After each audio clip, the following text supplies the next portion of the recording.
Single Bound is a new podcast hosted by married couple Amy and Logan as they review single issues of comics. And if the title makes you think of Superman, you're not alone, as the Man of Steel is a regular topic of discussion. Listen and subscribe to Single Bound on Spotify and YouTube. Ever wonder what would happen if a person who knew barely anything about comics decided to absorb hundreds of Superman stories? Robbo is that kind of person, and that's exactly what he's doing on a new show called This Podcast Will Never Die. Listen and subscribe today.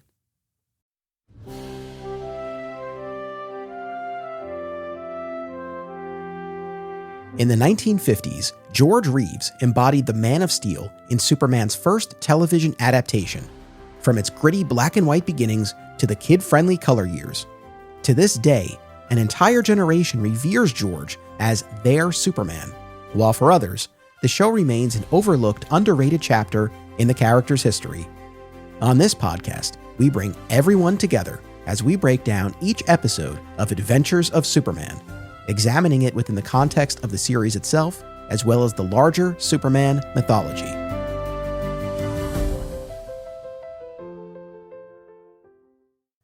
Welcome to another exciting episode in the Adventures of Superman. I'm your host, Anthony Desiato. Joining me to discuss Season 4, Episode 1, Joey, is returning guest, Rich Roney. Welcome back. What a start to Season 4, my friend. Yes. Yeah, and thanks for having me. I love these discussions. Using modern sensibilities, like for the we just did weeks ago, the end of Season 3. This is the first episode of Season 4. Not what you'd see. I mean, they didn't set the tone.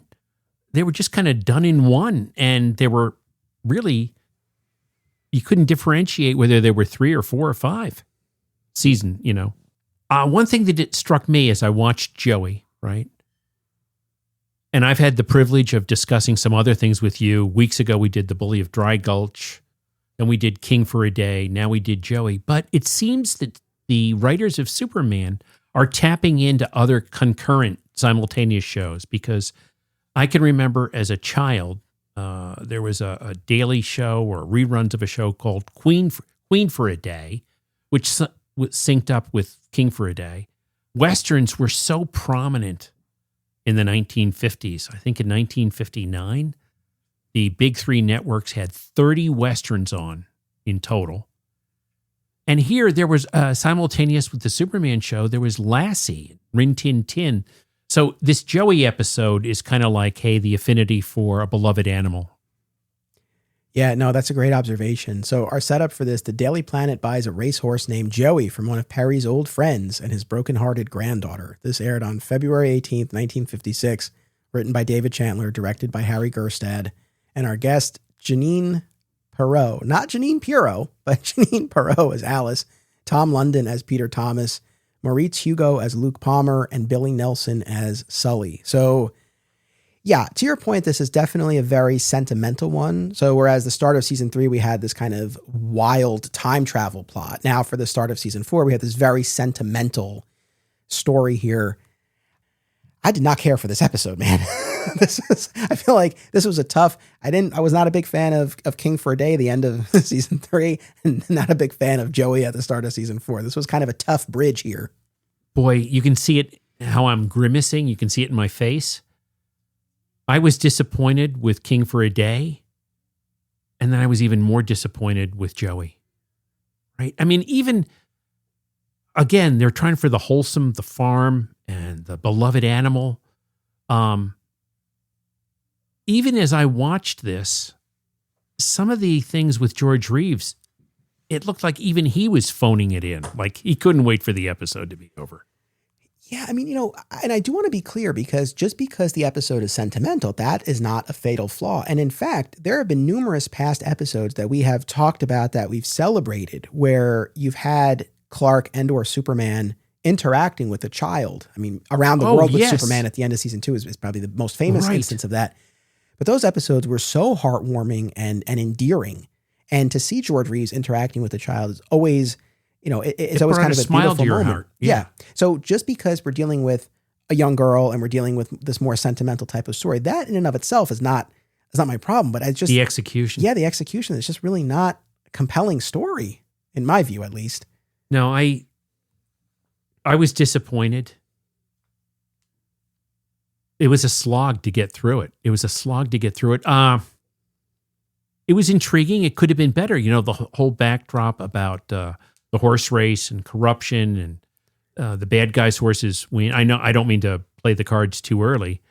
It was interesting at the very beginning to see the sentimental softy Perry White. Yeah.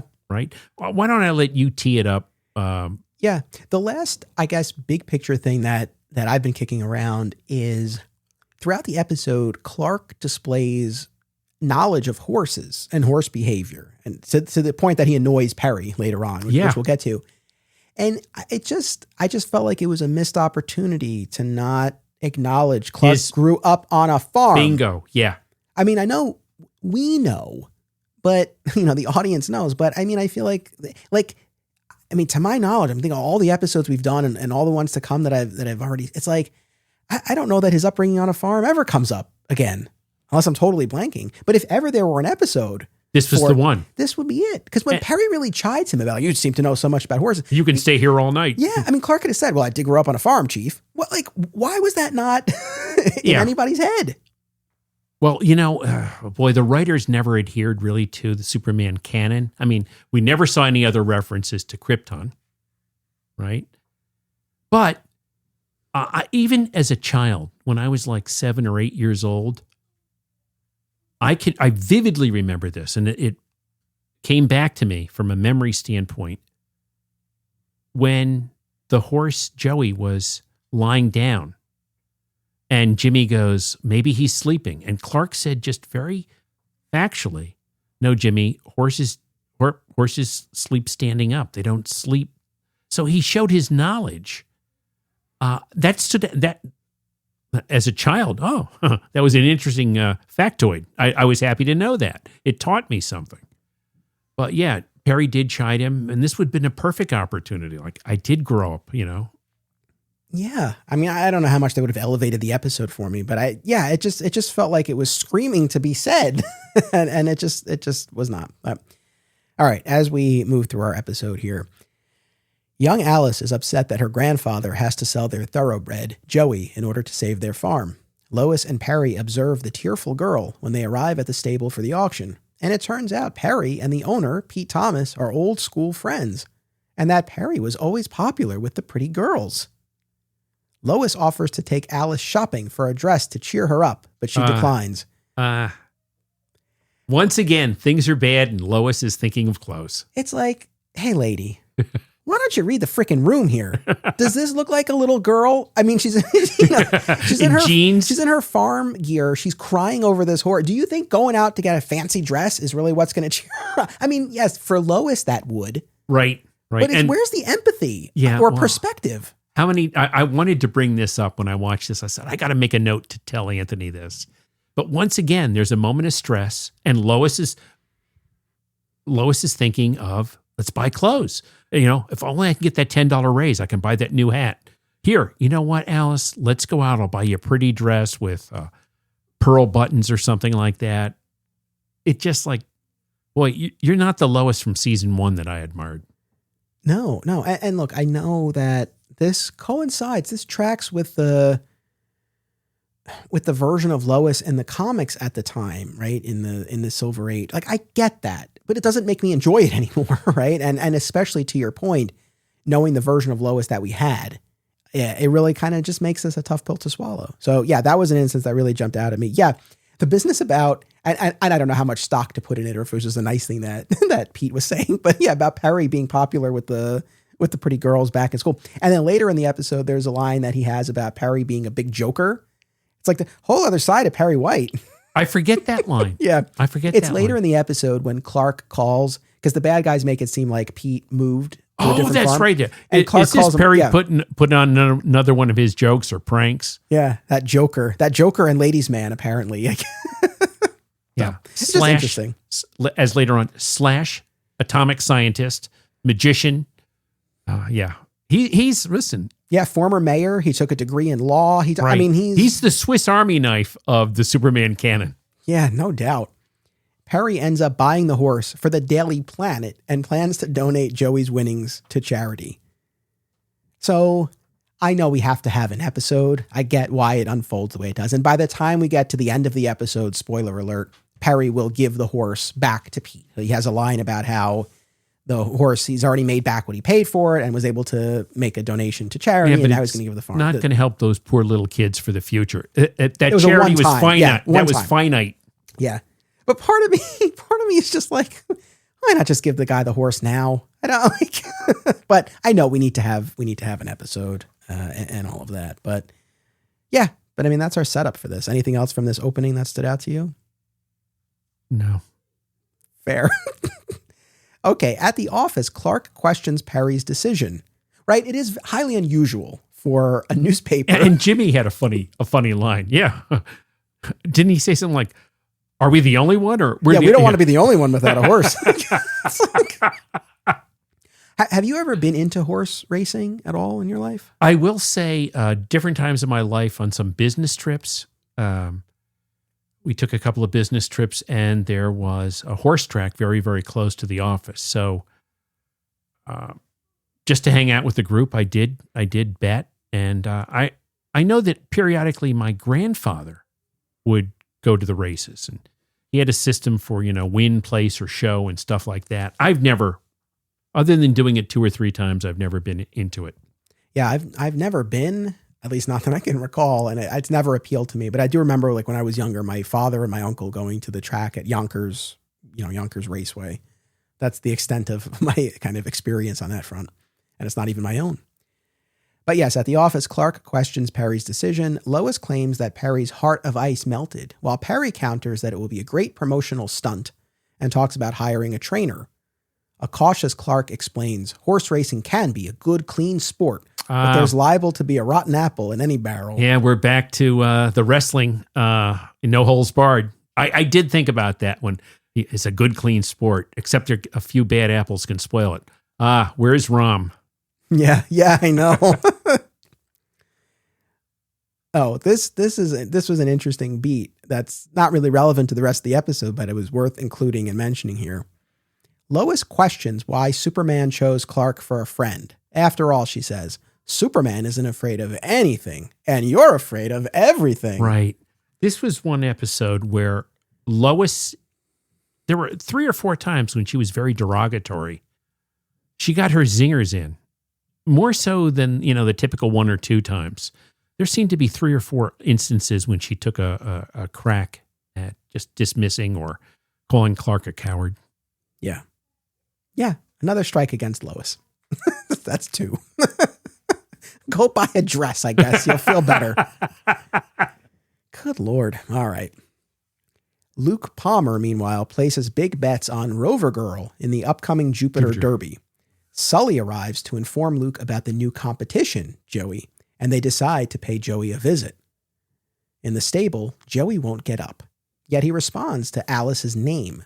Clark surmises that Alice is like a mascot to Joey instead of a small animal. Lois and Jim head out on the long drive to the farm to get Alice and bring her back, while Perry orders Clark to watch over Joey, annoyed over Clark's knowledge about horses. Luke and Sully observe all of this, and Luke directs Sully to take his private plane to beat them to the farm. Anything here? Well, didn't Sully also play Muscles McGurk in the tape recording thing with Henderson's son? One of the guys did. Yes. I'm going to be honest. I'm kind of past the point in this podcast journey where I'm like tracking who was who in which episode. Many of the people who come through, they've been other characters. Sometimes I remember explicitly who they were. Sometimes I'm just like, oh, they're very familiar. That's about as far as I'm going to go at this point. I can say this. I forget who's Sully and who's the other guy. But the guy that scares Jimmy and Lois I think away, he was. Yeah, he was the guy that offered like $1,000 to Ray Henderson. It was the same guy. Yeah. Yeah. Yeah. You know what's funny? In rewatching this, I had forgotten. At first, I thought that when they when they see the horse on the ground, they just leave and they're like, "Oh, our problem's solved," which I wouldn't have been surprised. But no, of course, yes, they're going to follow them or beat them to the farm and everything. But Fat Moose Comics, established in 1982, is New Jersey's best and oldest comic book store. Moose has that rare old school comic shop feel and camaraderie, yet also remains a welcoming space for new fans. Visit them in Whippany or reach out via the Fat Moose Comics Facebook page. Whether you're an independent filmmaker or you just love movies, don't miss these New Jersey film festivals. Brightside Tavern in Jersey City, Hang On to Your Shorts in Asbury Park, and Round Reel in Bloomfield. Submission information for filmmakers can be found at filmfreeway.com. If you have children and are looking for a family-friendly store, look no further than Aw Yeah Comics. Visit one of their 3 locations, Harrison, New York, Muncie, Indiana, or Skokie, Illinois, and check out awyeahcomics.com for more. Their name says exactly how they feel about it. Aw yeah. My love of the TV series Smallville is well documented, and there's one rewatch podcast that's always at the top of my queue. Zach Moore's Always Hold On to Smallville, which continues with more great Smallville and Superman talk now that their series rewatch has concluded. Listen wherever you get podcasts. At this next sequence here, when Lois and Jimmy arrive at the farm, Sully poses as a security guard and claims that Pete sold the farm. Back at the Daily Planet, Clark sees through this ruse and calls Pete, confirming that Pete still lives on the farm. Pete wonders if this is a gag, as Perry was apparently a big joker back in the day. Clark thinks he can get a hold of Superman before the race. Lois and Jimmy follow to try to find out how Clark contacts Superman. Yes, this was interesting. And Lois even tries the storeroom, but Clark is already gone. Yeah, I liked that bit. That was pretty cool. Because we've never seen that before where they run. How did he get out of here so fast? Yeah. I was impressed with that because if they are that suspicious of Clark and Superman, or suspicious about their connection or even the possibility. But then Lois, again, this is one episode where she gets her zingers in more times than other episodes. You know, her derogatory, "You're such a coward." You know, generally speaking, I mean, we could extend this to the comics as well, but specifically in the realm of Adventures of Superman, how do you think the other characters think Clark contacts Superman? Like, do you think they figure Superman must have given him a number to call? That's what... Or he sends up a signal somehow, or he drops a note in a special box, or like, what do you think they think? I think, and I hadn't given it thought till you posed the question, I figure he must have like a separate special phone number to call, or maybe they make the assumption he's got like a signal watch type thing, right? But I was leaning more like he calls a certain number. That's what I was leaning towards, just from a plausibility standpoint. Is it surprising to you that this show didn't give Jimmy a signal watch? You know what? I'd have to research this a little bit and see when in the comics he actually got it, to see if it post-dated the TV show. So I have to double check the exact date. I believe it's during the run of Adventures of Superman, because it's in Superman's pal Jimmy Olsen #1, which really? Was in the mid-50s. So I think the show was already underway, but the show was still going. So in theory, right, they could have incorporated that into a subsequent season. It wasn't like it happened at the after the show was off the air. Okay, so it was in Jimmy Olsen #1. That's interesting. So they really had the opportunity where they could have made it part of the show. Yeah. I mean, is that something you would have welcomed, or do you think it would have been out of place in this version? Thinking about it this moment, I think it would have been out of place, because how do you explain how Lois doesn't get something to protect her? Right. It was 1954, by the way. I was just checking on my phone while we were talking. Okay, so then it was right in the thick of the TV show. Right in the thick. But then my question applies to the comics too. Why does only Jimmy get the signal watch? Yeah. Well, maybe because he gets into trouble a lot more. Yeah, I know. He's the pal. But anyway, yeah, it was an interesting little beat here that is otherwise irrelevant to the episode, but it was just kind of intriguing, this notion that it's like, oh yeah, they're actually going to try to follow him. I was impressed with that. Yeah. That they run out, and even I remember Lois opening the door to the stockroom, I thought that was intriguing. That's the first time they ever acted on it, as opposed to have this conceptual wonderment. You know what's funny? It doesn't connect to anything else. It's not like, oh, this is an episode where they're trying to figure out his identity, right? I wouldn't be the least bit surprised if this was an instance where they were a little short and they're like, oh, we need a little filler button here. We need something. But it ends up being, I think, one of the most interesting aspects of the episode. Yeah. Yeah. Okay. Superman comes upon a sleeping Sully who jumps up in surprise and knocks himself out on the tree. Superman flies Alice to Joey, who instantly perks up. I did like that little bit where Sully is like kind of half asleep because he's kind of responding to Superman, but he isn't opening his eyes, doesn't know. Superman. Yeah, and just kind of Superman's, just kind of behavior towards him, I just kind of found amusing. I agree. And once again, shades of Fairchild and knocking himself out. I mean, talk about toning down the violence, right? He bumps his head against the tree and knocks himself out, and then Superman bent the barrel of the rifle. Yeah. And it is a nice moment where he picks up Alice to fly her, right? Again, those moments always sing. At the Derby, Luke activates a device and Rover Girl pulls ahead to win. Clark notices something with his X-ray vision, and Superman arrives to explain that Rover Girl's saddle was wired to shock the horse. And of course, that Luke was controlling it with his device. And Luke was doing the binocular case to hit the voltage. The officials declare a foul and name Joey the rightful winner. What I found interesting was how quick Superman was to go. Now, this jockey nor his owners, they were not involved at all. They're innocent. Yeah, I mean, first of all, are you positive? but also, somebody had to put those wires underneath the saddle. Yeah, well, I don't know why he was so convinced or why that was so important. I mean, I feel like this ties back to Clark earlier. It's a good, clean sport, right? Like I don't know. The show didn't want to say, oh, it's rife with corruption. Meanwhile, when we saw No Holds Barred, they were playing corruption up like crazy. Yeah. Yeah, I don't know, but I did clock that as well. He's like so quick, but it's not the jockey, it's not the owner. Yeah, don't worry, he tells the officials. Yeah, Superman rounds up Luke and his guy, and Perry gives the horse back to Pete and Alice. Yeah, much to the detriment of those poor kids living off charity, right? Because early in the show, I had the understanding, I thought this was going to be a long relationship with the horse, where the winnings would go to charity over a lengthy period of time. Nope, I made my money back with that good bet, so I can give the horse back. It's a zero-sum game. Charity got a little bit for the kids.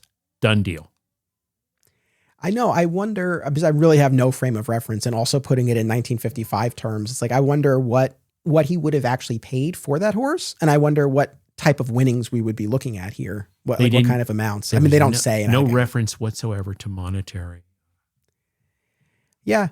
Again, it was kind of Perry to give the horse back. Like I said, I just feel like he could have just bought the just done it from the start. But no, I fair how all of this played out. Well, maybe he was doing this for his friend's pride. Like, oh yeah, that's a good way to look at it. You know, like here, the logistics worked out. I made my money back. Clearly, Alice loves the horse. I thought he didn't do it from the get-go. I'll buy the horse, so you don't have to sell it, or I'll give it back to you. I thought that was more to reinforce his friend's self-respect and pride. I like that. That smooths that over for me completely. You're right. I think that's a good way to look at it. It was hard to come up with that in this episode. Well, and with that, the Daily Planet is out of the horse racing game. Yeah. I wonder how much they got that professional trainer for. Did he do it gratis? Was that a charity move? I know. It would be so funny. What if this was all a plan by Perry? Like he gets the horse and then all of the other newspapers get their own horse and then he pulls out of the game. He's like, and now they're saddled with the maintenance of all of the no trainer. Pun intended. Yeah, exactly. Maybe Perry's savvier than we gave him credit for. This was not a great one. I don't know. I look, as with all of these, especially the ones that we're not huge fans of, I welcome audience reactions to this. I don't know if this might be someone's favorite episode. Maybe there's something about it you find really sweet. It tugs at the heartstrings. You have a connection to a horse. I mean, I don't know. But for us, pretty limited mileage out of this one, I think it's fair to say. One impression I had, I looked at George Reeves, or I watched him, and I watched this episode maybe 1.5 times. I couldn't make myself go through it twice. But even when he's like leaning on the fence and they're looking down at Joey, my impression was even George Reeves, let's just get through this episode. I mean, he didn't have his usual enthusiasm, or at least that's what I'm reading into it. Well, because like when you look at other instances of kids on the show, like I said, Around the World with Superman, with this blind girl, he's so excited, right? And then also the birthday letter with the girl who really couldn't walk and all that. Like I don't know how I put this, but Alice's sadness over the horse just wasn't really that compelling. Versus what we've seen in the past, where I feel like those other kids had that much more severe struggles. Yeah, that other kid had polio or something, had these leg braces, even though she was left home alone. Yeah, no supervision. Yeah, but it's there. I think you feel more for them. I mean, here, not to sound callous, but it's just sort of like I can only get so invested in this girl being sad over the horse. Even recognizing the deep attachment that we can all have with our pets, but still, I don't know. I just didn't, like I said, I didn't find it particularly compelling. But anyway, that's Joey. That's the start. That's the start of season 4. We'll see where we go from here. Our rating system, Great Caesar's Ghosts, on a scale of 1 to 5. How many are we giving this one? 0.5. 1/2. 0.5. 1/2. It's no more than a 1 for me. Do I even go as high as a 1? No, I don't think I can. I think I'm going to go 0.5 as well. This was pretty lousy. And I don't say that in a dismissive or disrespectful way, honestly, but yeah, this was really a weak point for me. 0.5. Yeah. This one, some of them through the excitement and the give and take and the discussion we've had, I'll rewatch them and I'll look for moments. This one I really can't rewatch. Well, that's essentially kind of the test that you and I established for ourselves at the start of season 3, right? Like we know a lot of these episodes in the Color Era, they're not going to rise to the level of what we saw in the first 2 seasons, but like what are those moments that we can really sink our teeth into and find some real kind of enjoyment and meaning? And I think this is one where I'm pretty hard pressed to really pinpoint anything. I mean, other than that little bit of them following Clark to the storeroom, but even that is divorced from everything else. And that may have been filler for all we know. Yeah. Right. At least it was better than Jimmy spilling the pot of glue all over. I forgot all about that. I've lived a good life. I took care of my mother. I give to charity. I buy horses from my friends, even when I don't need them. And then I give them back. Jiminy. God damn it, Jiminy. All right. Well, thank you as always. This was a lot of fun. More fun than watching it, but it was fun to talk about. Audience, I always appreciate you tuning in. Keep coming back every week. We're just getting started with season 4, and regardless of how strong or weak an episode is that we talk about, we're going to have fun with it. So keep tuning in, keep joining us, and always remember, only Superman can do super things.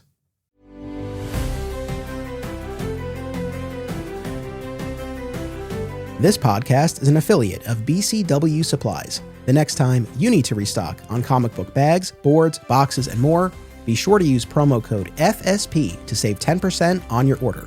That's FSP for Flat Squirrel Productions. It helps support the show too. Thank you. Another way to support the show and receive exclusive content, including the spin-off podcast Beyond Metropolis, is by becoming a member at patreon.com/Anthony Desiato. My sincere thanks to all patrons. Please subscribe, rate, and review today via your podcast platform of choice, and continue the conversation by joining us on social media. Flat Squirrel Podcasts is also home to Digging for Kryptonite, a Superman fan journey, a long-running weekly series mining Superman's vast mythology across time and media. Subscribe today. Another exciting episode is a Flat Squirrel production. Key art by Greg Schiegel and theme music by Dan Pritchard.